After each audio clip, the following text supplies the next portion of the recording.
Good morning. Yesterday's coffee mug was a tall teacher mug, and this one is a shorter one.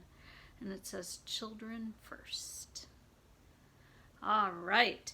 So, if you notice today, Humphrey is inside out since it's inside out day. So here is chapter 13. Show business, no business.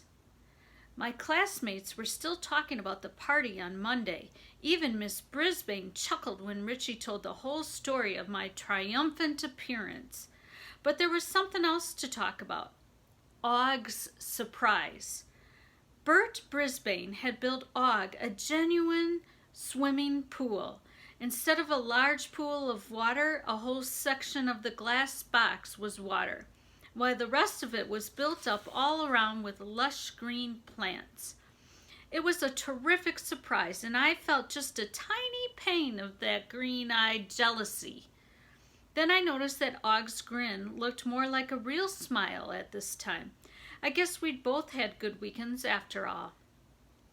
After everyone admired the swimming pool, Mrs. Brisbane got down to business. The Poetry Festival is less than 2 weeks away. We've got to finalize our selections, memorize the poems, finish the artwork, and make our Valentine's Day mailboxes. From that moment on, there was a mad flurry of activity. Some students retreated to the cloakroom to memorize their poems. Others drew pictures for the bulletin board, while another group made Valentine mailboxes using glue, glitter, paint, crayons, buttons, lace, and stickers. Don't worry, Mrs. Brisbane didn't forget to teach us math, science, geography, social studies, and spelling. Believe me, she'd never do that. But in between, my classmates worked like crazy on poetry and Valentines. Our room mothers, Mrs. Hopper and Mrs. Patel, came in to help for 2 days. At night, it was just Og and me in room 26. I wondered what he had done at the Brisbane's house over the weekend, as I watched him swimming and diving in his new pool. He could make a lot more noise splashing around in it. Each night I got a little more annoyed until one night I realized why. Here we were, side by side, but I still felt lonely. We had communicated a little, and he'd helped me once, but I still wasn't sure if we were friends. It was time to find out. I opened the lock that doesn't lock. Gathering up my courage, I walked over to his glass house and I said, "Hello, Og." Abruptly, Og turned towards me. I must admit my hamster heart skipped a beat. Was he going to leap at me again? Look, maybe I haven't been much of a pal to you, Og. Maybe I was even a little jealous. But I'd like to try again. This time, instead of leaping, he dove into the water with a gigantic splash. The water splashed up to the top of the box, through the screen, onto my nice dry fur. And if there's one thing hamsters hate, it's wet fur. My fluffy golden coat was drippy, droopy, and dull. If Og was looking for attention, he was about to get it.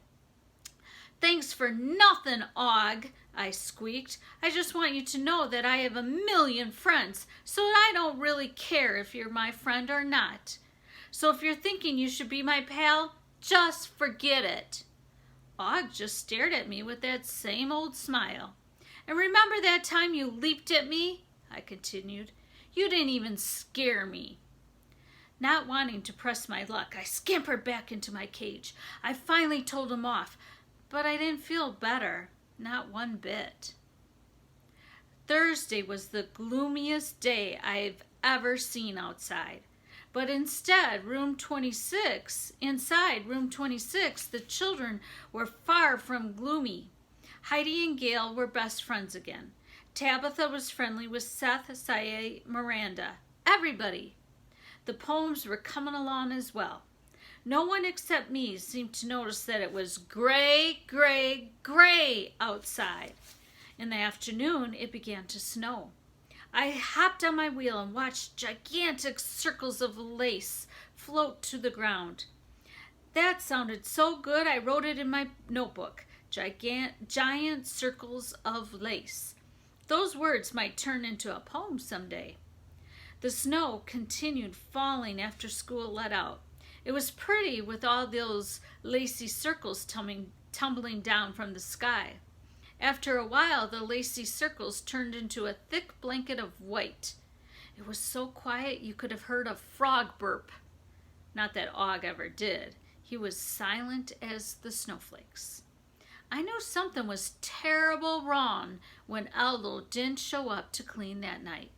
There were no cars in the parking lot and just one parked car on the street.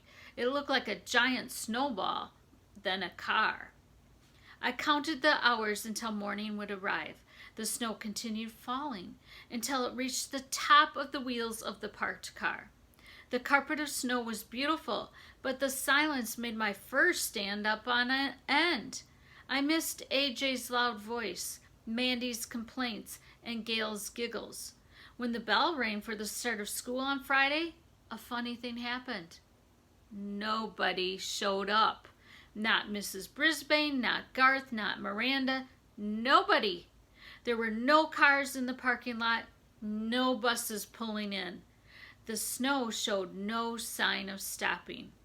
I was snowed in with Og the Frog.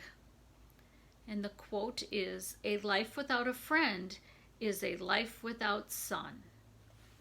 All right, that was the short chapter, and I'll see you tomorrow for chapter 14.